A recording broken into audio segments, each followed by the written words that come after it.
Asal mula Danau Sentani. Terkisah seorang bernama Haboy, penduduk kampung di atas bukit dekat Dondai yang disebut Yomoko. Kampung ini dipimpin oleh Ondofolo-Wali. Suatu ketika, langit menjadi semakin kelam, diliputi kegelapan di siang hari. Menghadapi situasi ini, orang-orang Yomoko berunding, dan bersepakat mendorong langit ke atas, dan bumi tetap di tempatnya, supaya ada cahaya terang di bumi. Pada saat itu, Haboy memperhatikan dengan teliti, bahwa orang-orang di kampung Yomoko tidak mempunyai air dan api, untuk dapat hidup layak sebagai manusia.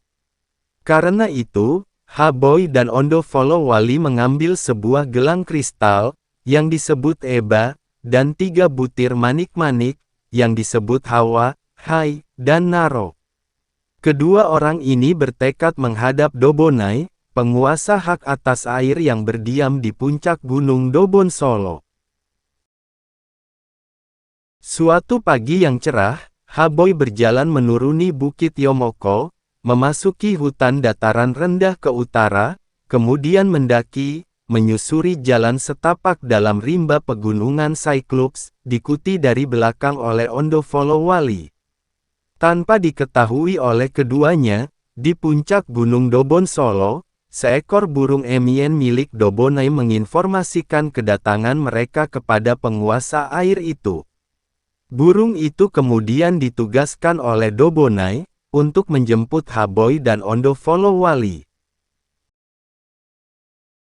Kedua orang ini berniat membeli air di Dobonai. Setelah berbincang-bincang menyampaikan kehendak yang terkandung dalam pikiran mereka, Dobonai menyetujuinya dengan syarat harus melakukan pembayaran melalui 2 orang petugasnya sebelum mengambil air.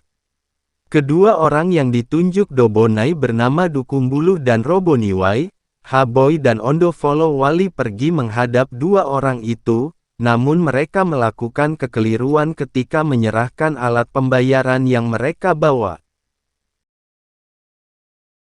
Gelang Eba yang bernilai paling mahal diserahkan kepada Roboniwai, dan manik-manik yang bernilai murah diberikan kepada Dukumbuluh. Dalam struktur fungsi kekuasaan para penguasa air di Gunung Dobon Solo, Dukumbuluh memiliki posisi atas, sedangkan Roboniwai memiliki kewenangan di bawahnya, karena usia yang masih muda. Akibat dari kekeliruan Haboy dan Ondofolo-Wali, Dukumbuluh menjadi berang, sehingga mengakibatkan guruh dan halilintar, disertai hujan badai yang sangat deras. Setelah kondisi itu diatasi, maka keempat orang tersebut pergi menghadap Dobonai. Haboy dan Ondofolo-Wali membawa ember kecil, yang terbuat dari daun-daun yang disebut habu. Mula-mula Dobonai membawa mereka ke suatu tempat di alam terbuka, yang berisi air yang sangat keruh. Haboy dan Ondofolo-Wali tidak bersedia menerima air keruh, oleh karena itu, Dobonai mengantar mereka ke tempat lain, yang biasa digunakan sebagai tempat pemandian. Mereka tetap menolak air dari kolam tempat mandi Dobonai, yang dianggap masih tergolong air kotor. Akhirnya Dobonai membuka tempat sumber air minum yang jernih. Kebetulan ada seekor ikan yang disebut ikan Yowi di dalam air bening itu. Mereka mengisi ember daun-daun itu dengan air dan ikan tersebut. Dobonai menutup ember agar air tidak tumpah, sambil berpesan, agar selama dalam perjalanan pulang tidak boleh berburu, semua perlengkapan berburu diikat erat-erat agar tidak dapat digunakan. Dalam perjalanan pulang, Haboy dan Ondofolo-Wali melihat seekor babi hutan yang sangat besar. Mereka tergoda, dan menurunkan ember kecil berisi air, meletakkan di atas tanah, kemudian mencoba membuka peralatan berburu dari ikatannya untuk memanah babi.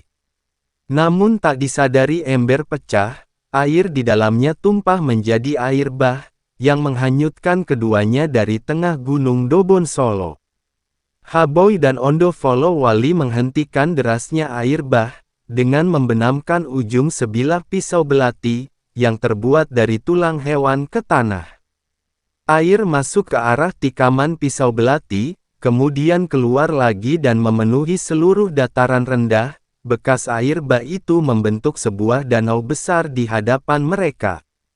Air danau menghalangi perjalanan pulang Haboy dan Ondo Follow Wali ke Yomoko, karena itu mereka menebang sebatang pohon, yang dibentuk menjadi sebuah perahu dan dayung, yang mengantar keduanya pulang kembali ke kampung Bukit Yomoko. Setiba di Yomoko, mereka melihat air danau tersebut ternyata sangat keruh. Haboy memerintahkan anak sulung Ondo Follow Wali untuk menyelam ke dalam air, namun anak itu terbenam ke dalam air bercampur dengan lumut dan lumpur tanah. Jasad anak itu hanyut ke kampung Yakonde di barat, berputar kembali sampai ke kampung Puai dan sungai Jaifuri, bahkan menurut cerita ini sampai ke sungai Sekamto dan Tami di timur, kemudian kembali memasuki danau di sekitar kampung Puai.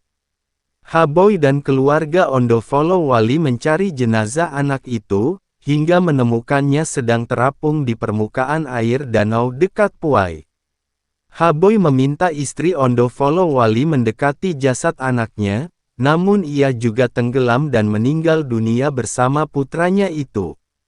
Akhirnya, Haboy dan Ondo Follow Wali pulang ke Yomoko tanpa membawa pulang jasad dua orang yang dikasihi.